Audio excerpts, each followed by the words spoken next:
제가 먼저 호세아서 7장 1절을 읽겠습니다. 내가 이스라엘을 치료하려 할 때에 에브라임의 죄와 사마리아의 악이 드러나도다. 그들은 거짓을 행하며 안으로 들어가 도둑질하고 밖으로 떼지어 노략질하며.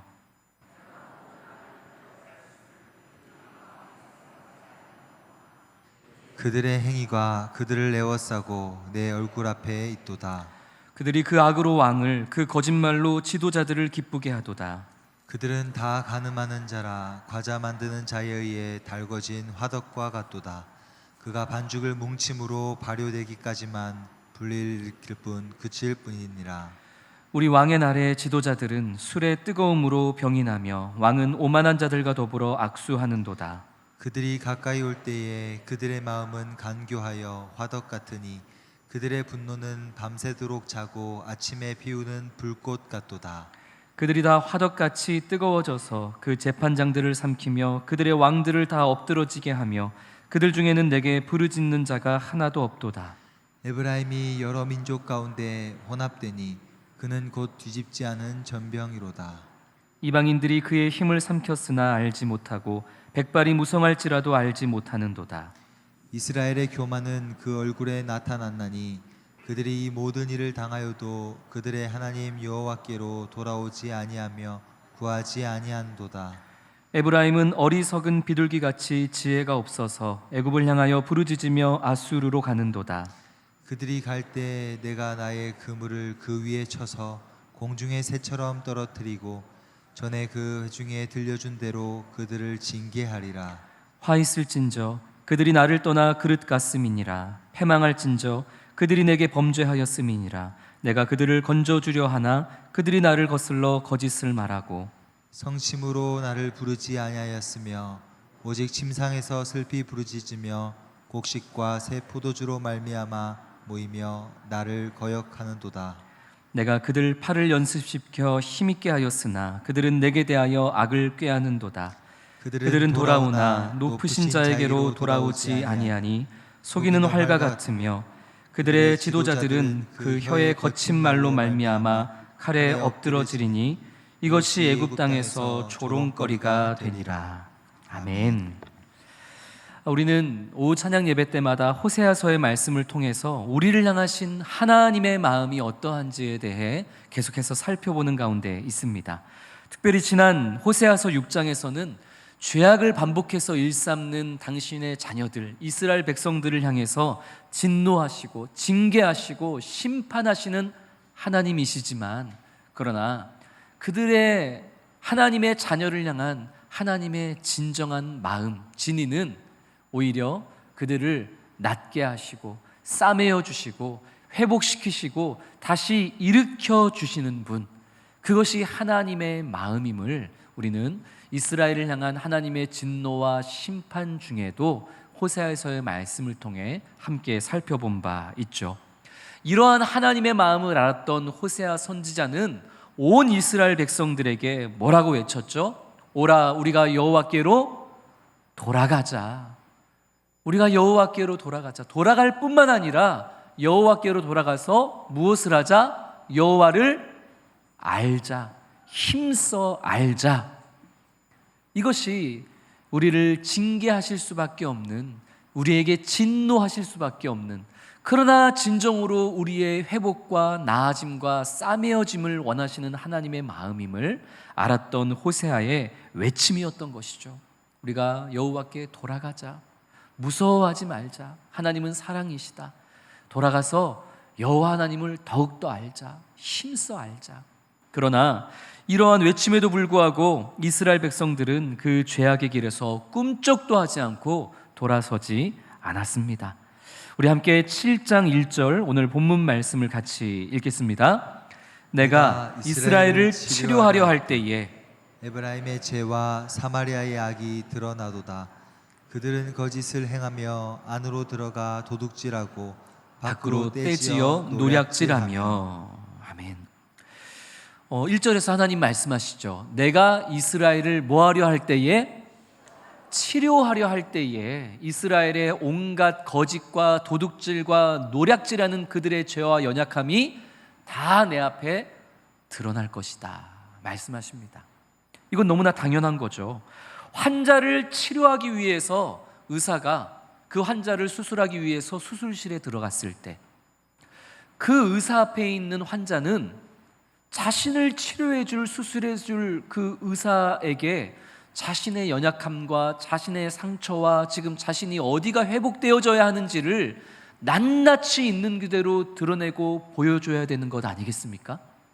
나를 치료할 의사에게 부끄럽더라도 창피하더라도 민망하더라도 나의 환부를 다 보여주고 여기가 내가 치료되어져야 할 부분입니다. 여기를 좀 치료해 주십시오. 꼬매어 주십시오. 수술해 주십시오.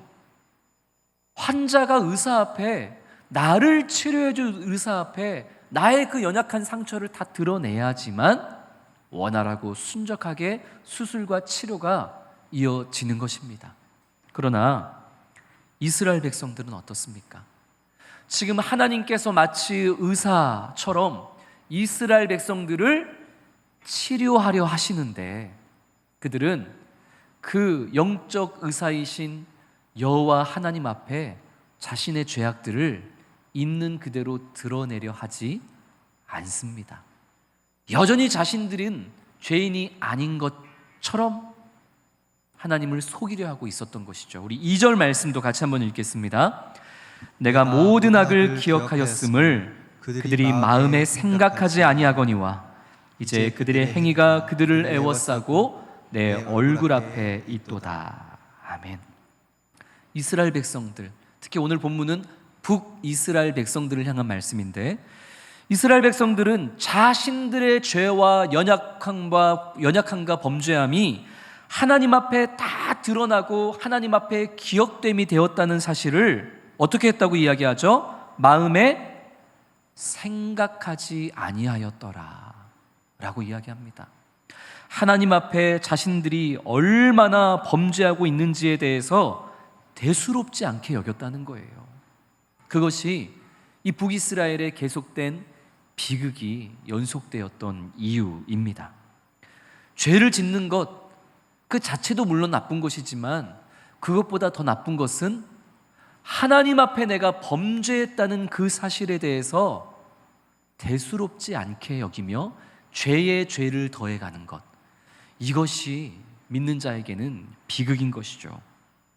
하나님은 분명하게 이스라엘 백성들을 향해 말씀하십니다. 그들의 행위가 내 앞에 있도다. 이스라엘 백성들의 범죄와 그들이 하나님 앞에 그릇되게 행동했던 그 모든 죄악이 여호와 하나님 앞에 낱낱이 드러나 있다는 거예요. 그러나 이스라엘 백성들은 대수롭지 않게 여깁니다. 왜냐하면 내가 하나님을 믿는다고는 하지만 하나님이 사실 내 눈에 보이는 것도 아니고 내가 죄인이라고는 고백하지만 내 죄가 눈에 보이게 분명하게 드러나는 것도 아니니까 하나님을 믿지만 보이지 않는 하나님이고 내가 죄인인 건 알지만 내 죄가 딱히 드러나지도 않다 보니까 보이지 않는 하나님, 걸리지 않는 내 죄에 대해서 별로 대수롭지 않게 여기며 하나님 앞을, 세상 앞을 살아갔던 것이 이스라엘 백성들의 모습인 것이죠. 혹시 우리 성도님들은 어떻습니까? 우리가 하나님을 믿는다고 고백은 하지만 우리 하나님이 우리의 두 눈에 보이지 않기에 때로는 하나님 앞에서 이런저런 그릇된 죄를 일삼으며 살아가면서도 별로 대수롭지 않게 날마다 똑같은 죄를 반복하며 살아가고 계시지는 않습니까? 우리 성도님들이 이런저런 실수와 죄를 더해갈 때 그게 죄인 줄 모르는 성도님이 어디 있습니까? 내가 방금 말실수한 거, 내가 방금 누군가한테 상처를 입힌 거, 내가 직업과 사업을 하면서 정직하지 못한 거, 그거 다 하나님 앞에 범죄함이라는 거 우리 다 알잖아요. 근데 내일 또 똑같은 죄를 짓습니다. 다음 주에 또 똑같은 죄를 짓는 거예요. 그게 죄인 줄 알면서도 대수롭지 않게 여기는 거죠. 하나님이 보이지 않으니까. 만약 우리가 죄를 지을 때마다 하나님께서 이 야구바따를 가지고 우리 앞에 잠깐씩이라도 나타나시면 우리가 겁이 나서 어디 죄를 지을 수 있겠습니까? 너 한 번만 더 똑같은 죄 지으면 이걸로 맞는다. 이런 이미지를 보여주신다면 무서워서 누가 죄를 짓겠어요? 똑같은 죄를 반복하겠어요? 하지만 보이지 않으니까, 걸리지 않았으니까 우리는 보이지 않는 하나님과 걸리지 않은 내 죄에 대해서 둔감해져 버린 것입니다. 그러나 하나님은 분명하게 말씀하시죠. 그들의 행위가 내 어디에 있도다? 얼굴 앞에 있도다. 하나님은 다 기억하시고 하나님은 다 모든 것을 보고 계신 것이죠. 그런 사람들이 있는 반면 또 우리 교회 공동체 안에는 어디서나 코람데오의 삶을 사는 이들도 있습니다. 코람데오, 하나님 앞을 살아가는 자들이 있는 것이죠. 물론 그들의 두 눈에도 하나님은 보이지 않습니다. 하나님은 보이지 않지만 그러나 이 코람데오의 삶을 살아가는 사람들은 시공간을 초월하여서 언제 어디서나 지금 나와 함께 계시고 내 모든 것을 알고 계시고 보고 계시는 주님 앞을 보이지 않지만 보이는 것처럼 의식하며 살아가는 것, 그게 코람데오의 삶임을 기억하는 우리 성도님 되시기를 소망합니다. 주님이 내 눈에 보이지는 않지만 언제나 주님이 지금 나와 함께 계시고 내 모든 것을 보고 계신 줄로 믿습니다. 사람들에게 걸리지 않은 내 정직하지 못했던 모습들, 비록 이 사람 저 사람들은 모르지만 주님은 알고 계시는 나의 연약함, 나의 치부, 나의 민낯, 우리 주님은 다 보고 계시죠. 우리 주님은 다 알고 계시죠. 저는 그 주님 앞을 살아갑니다. 보이지 않는 하나님이지만 마치 보이는 것처럼 하나님을 순간순간마다 인정하며 살아가는 코람데오의 삶을 살게 해 주십시오. 그래서 보이지 않는다는 둔감함으로 똑같은 죄를 반복하는 그런 이 북이스라엘과 같은 비극의 삶을 살지 않게 해 주십시오. 우리 그런 고백으로 날마다 코람데오의 삶을, 하나님의 얼굴 앞을 살아가는 그런 저와 우리 모든 성도님들이 될 수 있기를 주님의 이름으로 축원합니다. 오늘 호세아서 7장에서 이 하나님은 자신들의 하나님 앞에 드러난 죄악을 대수롭지 않게 여기는 북이스라엘 백성들을 세 가지로 비유해서 말씀을 하십니다. 첫 번째로 3절부터 7절까지의 말씀을 통해서는 이 북이스라엘 백성들을 뜨겁게 달궈진 화덕으로 비유를 하시는데, 우리 6절과 7절 말씀을 같이 한번 읽겠습니다. 그들이 가까이 올 때에 그들의 마음은 간교하여 화덕 같으니 그들의 분노는 밤새도록 자고 아침에 피우는 불꽃 같도다. 그들이 다 화덕같이 뜨거워져서 그 재판장들을 삼키며 그들의 왕들을 다 엎드러지게 하며 그들 중에는 내게 부르짖는 자가 하나도 없도다. 아멘. 이 3절부터 7절까지는 북이스라엘의 210년이라는 짧은 역사 속에 반복되었던 이 왕궁 내의 반란에 대해서 지금 호세아가 이야기를 하고 있는 것입니다. 하나님을 우리 가정과 우리 공동체와 이 나라의 왕으로 삼아야 했음에도 불구하고 북이스라엘 백성들은 하나님을 삶의 인생의 왕으로 삼지 않았습니다. 이 북이스라엘 사람들은 그저 자기의 구미에 맞는 누군가를 자신들의 왕으로 삼기를 원했습니다. 그래서 왕이 세워졌는데 그들이 내 마음에 들지 않으면 우리 쪽에서 쿠데타를 일으켜서 이 왕을 끌어내리고 자기 쪽 사람을 왕으로 세우고, 그러면 또 반대편 사람들이 또 쿠데타를 일으켜서 우리가 세운 왕을 또 끌어내리고, 이것이 210년이란 북이스라엘의 역사 속에 계속 반복해서 일어나고 있었던 것이죠. 북이스라엘은 210년이란 역사 속에 무려 19명의 왕이 있었습니다. 계속 바뀌어갔던 거죠. 심지어 19명의 북이스라엘 왕 중에 7명의 왕은 살해를 당했습니다. 이 기간 동안 북왕국에는 왕조만 9개가 형성되는, 이 서로 엎치락 뒤치락 뺏고 뺏기는 이런 이 왕국 내의 반란이 쉼없이 일어나고 있었다는 것이죠. 호세아는 이런 이스라엘 백성들의 모습을 죄와 욕망으로 뜨겁게 달궈진 화덕과 같다라고 이야기합니다. 자신의 욕망, 자신의 구미에 맞는 왕을 세우고자 하는 이 욕심으로 활활 타오르는 이 뜨거운 화덕과 같은 그런 이스라엘 백성들의 모습이 서로를 불태웠다는 것이죠. 북이스라엘은 아수르에 의해서 멸망당했습니다. 왜 멸망당했을까요? 아수르보다 국력이 약했기 때문이 아닙니다.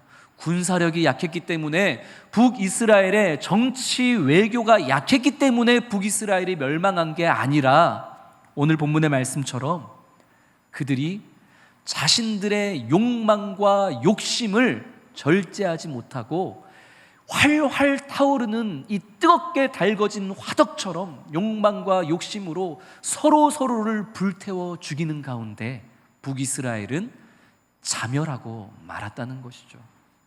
오늘 호세아 선지자는 그렇게 하나님 앞에 범죄했음에도 불구하고 주님을 부르짖지 않고 그저 자신의 불타오르는 욕망에만 혈안되어 있었던 북이스라엘 백성들을 향해 너희는 불타는 뜨거운 화덕과 같다라고 그들의 비극을 설명합니다. 두 번째로, 이스라엘 백성들에 대해 뒤집지 않은 전병과 같다, 이렇게 비유를 하죠. 우리 8절 말씀 같이 한번 읽겠습니다. 에브라임이 여러 민족 가운데 혼합되니 그는 곧 뒤집지 않은 전병이로다. 이 전병은 뭐 빵, 떡 정도로 우리가 생각해 볼 수 있겠죠. 저는 개인적으로 호떡을 좋아하는데, 우리 성도님들 앞에 제가 뭐 좋아한다 소리를 하지 말아야 되는데, 제가 지금 또 실수를 했습니다. 제가 상반기에 그 윌 요구르트 좋아한다는 소문이 돌아가지고 신방 가는 곳곳마다 제가 윌을 먹느라, 이거 보통 힘든 일이 아니었는데, 또 겨울 되면 또 우리 성도님들 다 제가 가는 곳마다 호떡 준비하실까 싶은데, 그러지 마시기를 바랍니다. 어쨌든 저는 호떡을 좋아하는데, 좋아하다 보니까 집에서 몇 번 구워 먹은 적도 있어요. 근데 호떡을 잘 먹으려면 어떻게 해야 돼요? 앞뒤로 뒤집어 가면서 노릇노릇하게 구워야 호떡이 앞뒤, 안과 밖이 맛있게 익는 것이죠. 그런데 하나님께서 오늘 이스라엘 백성들을 향해서 뭐라고 얘기해요? 그냥 전병이 아니라 뒤집지 않은 전병이라는 거예요. 가만히 보면, 이쪽에서 보면은 괜찮아 보이는 거예요. 먹을만해 보이고 잘 익은 것 같고, 하지만 뒤집지를 않으니까 이 밑에는 어떻게 됐을까요? 새까맣게 타버려서 먹을 수 없는 전병이 되어버린 거죠. 하나님은 이스라엘 백성들의 실낯이 그렇다고, 그들의 민낯이 그렇다고 고발하고 있는 것입니다. 한쪽만 보면 괜찮아 보이지만, 한쪽만 보면 성공한 것 같아 보이지만, 그 실상은 때에 따라 뒤집지 않아서 완전히 먹을 수 없게, 가치 없게 새까맣게 불타버린 뒤집지 않은 전병과 같은 모습이 바로 너희의 모습이다. 괜찮은 척 하지 말아라. 한쪽만 괜찮으면 뭐하냐? 반대편은 새까맣게 불타 있는데 가식 떨지 말아라. 이게 지금 이스라엘을 향한 하나님의 말씀인 것이죠. 이들이 뒤집지 않은 전병이 되어진 이유를 다시 한번 8절 말씀을 보니까 그 이유가 뭐래요? 에브라임이, 북이스라엘이 여러 민족 가운데 혼합되었기 때문입니다. 이스라엘 백성들이 하나님께 돌아오지 않고 하나님을 의지하지 않고 그냥 주변 이방 나라들만 바라보면서 그들과 문화를 교류하고 그들과 종교를 교류하고 그들의 거짓 이방 가나안 신들을 받아들이고 이러면서 혼합된 신앙과 문화로 살아갔던 것이죠. 한쪽만 보면 괜찮아 보이는 거예요. 야, 이스라엘이 글로벌해졌네. 자기네들만 아는 민족인 줄 알았더니 이방 나라들, 다양한 나라들과 문화적인 교류를 하고 그들의 신도 섬기면서 야, 아주 글로벌해졌어. 아주 세계적인 나라가 됐어. 한쪽만 보면 나라가 부강해진 것 같고 형통해진 것처럼 보였지만 실상 반대편은 어떻게 돼 있는 거예요? 지켜야 할 것을 지키지 못하고 완전히 새까맣게 타버린 뒤집지 않은 전병, 결국은 먹지 못하는 버려질 수밖에 없는 전병과 같은 모습이 이 혼합주의로 인해서 그렇게 가치가 떨어졌더라 라는 것을 하나님은 말씀하고 있는 것입니다. 마지막으로 하나님께서 또 이스라엘 백성들에 대해서 이렇게 말씀하시죠. 7장 11절 말씀 우리 같이 읽겠습니다. 에브라임은 어리석은 비둘기같이 지혜가 없어서 애굽을 향하여 부르짖으며 아수르로 가는도다. 아멘. 오늘날 우리는 누군가한테 소식을 전할 때 휴대폰, 인터넷, 카톡, 문자 이런 것으로 지구 반대편에 있는 사람에게도 바로바로 하고 싶은 이야기를 할 수가 있죠. 그러나 이 호세아가 살던 시대에는 먼 곳에 떨어져 있는 누군가에게, 나라에게 소식을 전하기 위해서는 무엇을 사용했을까요? 비둘기를 사용했습니다. 전소구를 사용한 것이죠. 훈련된 비둘기의 발에다가 편지를 묶어서 띄워보내면 이 훈련된 비둘기는 정확하게 자신이 가야 할 나라, 자신이 가야 할 곳에 가서 소식을 전해주는 그런 역할을 했던 것이, 우편부 역할을 했던 것이 바로 전서구 비둘기입니다. 그런데 그 비둘기 중에서는 훈련을 받았음에도 불구하고 엉뚱한 곳으로 가는 멍청한 비둘기, 어리석은 비둘기가 있었겠어요? 없었겠어요? 당연히 있었겠죠. 하나님은 지금 이스라엘 백성들을 향해 너희가 그 멍청한 어리석은 비둘기 같다라고 말씀하는 거예요. 이스라엘 백성들이 가야 할 훈련받은 곳이 어디예요? 하나님의 품입니다. 제대로 훈련되었던 호세아 선지자가 그래서 이야기하잖아요. 우리가 어디로 가자? 여호와께로 가자. 오라 우리가 여호와께로 돌아가자. 우리가 가야 할 곳은 여호와 하나님의 품이다. 정상적인 훈련받은 비둘기라면 여호와의 품으로 날아가야 하는 것이 마땅함을 호세아는 알았던 거예요. 그런데 어리석은 비둘기, 멍청한 비둘기, 이 어리석은 비둘기였던 북이스라엘은 하나님께로 돌아가지 않고 누구에게로 날아갑니까? 당시 강대국이었던 아수르에게로 나아가서 그 품에 쏙 안기는 거예요. 나 좀 살려주세요. 또 보냈더니 이번에는 하나님 품으로 날아갈 줄 알았더니 이번에는 또 어디로 가요? 애굽으로 날아가는 거예요. 아수르도 아닌 것 같아요. 애굽 당신들이 우리를 좀 살려주세요. 당신이 우리의 전부입니다.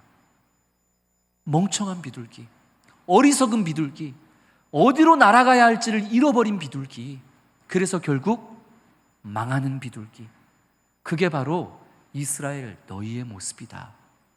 오늘 하나님은 이렇게 죄를 반복하면서도 그 죄에 둔감해진 채 죄에 죄를 더해가는 이스라엘 백성들을 세 가지로 비유하며 그들의 민낯을 드러내십니다. 하나님께서 이스라엘 백성들을 이 세 가지 무엇으로 비유하셨죠? 뜨겁게 달궈진 화덕, 자신의 욕심과 욕망으로 나 자신을 불태우고 상대방을 불태우고 공동체를 불태우는 이 뜨겁게 달궈진 화덕, 그것이 이스라엘 백성들, 하나님을 부르짖지 않는 죄에 죄를 더하는 백성들의 모습이고, 두 번째 뭐에 비유하셨죠? 뒤집지 않은 호떡, 뒤집지 않은 전병. 한쪽만 보면 괜찮아 보이는데 실상은 반대편은 새까맣게 타서 뒤집지 않아서 먹을 수 없는 가치 없어진 전병. 그게 하나님을 떠난 죄를 반복해서 범하는 이스라엘 백성들의 모습입니다. 마지막으로 뭐라고 하나님이 이스라엘을 비유하셨죠? 어떤 비둘기? 어리석은 비둘기. 누구에게로 가야 되는데, 하나님의 품에 가서 안겨야 되는데 엉뚱하게 아수르로, 애굽으로, 인생에 힘든 일이 생겼을 때 하나님 앞에 나아가 엎드리지 않고 그저 누가 나를 도와줄 수 있을까 사람 찾아다니고 힘 있는 권세 찾아다니는 엉뚱한 곳을 찾아다니는 성도들, 그런 그들을 향해 어리석은 비둘기다, 주님은 말씀하십니다. 사랑하는 성도 여러분, 하나님은 그럼에도 불구하고 이스라엘을 치료하기를 원하시는 하나님이십니다. 7장 1절에서만 하나님께서 이스라엘을 치료하려 할 때에 라고 말씀하고 있지 않습니다. 이스라엘 백성들은 여전히 욕심과 욕망으로 불타오르는 화덕처럼, 뒤집지 않은 전병처럼, 어리석은 비둘기처럼 죄에 죄를 더하는 어리석음으로 살아가고 있었지만, 그럼에도 하나님은 계속해서 이스라엘 백성들을 치료하기를 원하셨습니다. 오늘 본문 7장 1절에 보면 내가 이스라엘을 치료하려 할 때에 라고 말씀하시고, 본문 7장 13절 중간을 보면은 내가 그들을 건져주려고 하나 말씀하시고, 15절의 말씀에 보면 내가 그들의 팔을 연습시켜서 힘있게 도와주었으나, 또 7절 말씀 하반절에 보면 그런데도 불구하고 이스라엘 백성들은 어땠다는 거예요? 7절 하반절에 보면 그런데도 불구하고 내게 부르짖는 자가 없도다. 내가 그들을 치료하려 했고 그들을 건져주려 했고, 그럼에도 불구하고 그들의 팔을 연습시켰는데도 불구하고 그래도 내게 부르짖는 자가 없더라. 10절 말씀 하반절에 보니까 이들이 이 모든 일을 당하면서도 그들의 하나님 여호와께 돌아오지 아니하며 뭐하지 아니하는도다? 구하지도 아니하는도다. 하나님은 계속 치료하려 하시는데, 하나님은 계속 구해주려 하시는데, 하나님은 계속 그들을 힘있게 훈련시키려 하시는데 누가 돌아오지 않는 거예요? 백성들이 돌아오지 않는 거예요. 백성들이 하나님을 찾지 않는 것이죠. 그러면서 하나님이 우리를 떠났다고, 하나님이 우리를 돕지 않는다고 계속해서 하나님을 원망했던 것이 오늘 본문에 등장하는 이 북이스라엘 백성들의 모습이었습니다. 우리는 어떻습니까? 우리 성도님들은 보이지 않는 하나님 앞을 살아가나, 그 보이지 않는 하나님을 마치 보이는 듯이 여기는 코람데오의 모습으로 살아가고 계십니까? 하나님이 보이지 않는다고 해서 내 죄가 순간순간 드러나지 않는다고 해서 나만 죄 짓나? 저 사람도 죄 짓는데, 그렇게 우리의 기준을 하나님이 아니라 말씀이 아니라 다른 사람을 기준으로 삼으면서 날마다 똑같은 죄를 반복하면서 그렇게 죄에 둔감해져서 내 욕망과 욕심으로 뜨겁게 모든 것을 불사르는 불타는 화덕과 같은 모습으로 살아가고 계시지는 않습니까? 하나님을 부르짖고 하나님과 동행해야 함에도 불구하고 저 이방 사람들과 이방 나라들과 세상의 기준과 세상의 욕심만을 내 것으로 삼으면서 세상과 혼합되어 살아가면서 겉으로는 괜찮아 보이지만 속은 새까맣게 타버린 이 뒤집지 않은 전병과 같은 가치 없는 자로서 혹시 우리의 매일을 살아가고 있지는 않습니까? 하나님이 내게로 돌아오라고 말씀하시고 수많은 사람들과 일들을 통해서 우리를 훈련시키고 계시는데도 불구하고 하나님께로 돌아오지 않고 엉뚱한 곳으로 날아가고 있는 바보 같은 어리석은 비둘기로 매일의 삶을 살아가고 있는 것, 그것이 오늘 본문의 북이스라엘만이 아니라 혹 우리의 모습은 아닙니까? 한 주간 이 호세아서 7장의 말씀을 통해서 우리의 모습을 다시 한번 말씀을 거울 삼아 잘 점검해 볼 수 있는 저와 성도님들이 될 수 있기를 소망합니다. 사랑하는 성도 여러분, 욕심과 욕망으로 나를 태우고 우리를 태우고 교회를 태우고 가정을 태우고 나라를 태우는 그런 욕망으로 불타오르는 화덕이 되지는 마십시다. 주님이 아닌 온갖 그릇된 세상과 혼합되어 살아가면서 괜찮아 보이는 듯 하지만, 푸른 잎사귀가 많아 보이지만 결국 열매는 없는, 한쪽은 새까맣게 불타버린 그런 뒤집지 않은 전병의 모습으로 살아가지는 마십시다. 하나님의 품이 아닌 엉뚱한 곳을 향해 날아가는 어리석은 비둘기가 되지는 마십시다. 지금도 우리를 치료하기를 원하시고 우리를 구하시기를 원하시며 우리의 팔을 힘있게 하시는 하나님의 품으로, 여호와께로 돌아가고 그 여호와를 힘써 알기 위해 달려가는 그런 저와 우리 모든 성도님들이 될 수 있기를 주님의 이름으로 축원합니다. 우리 오늘 주신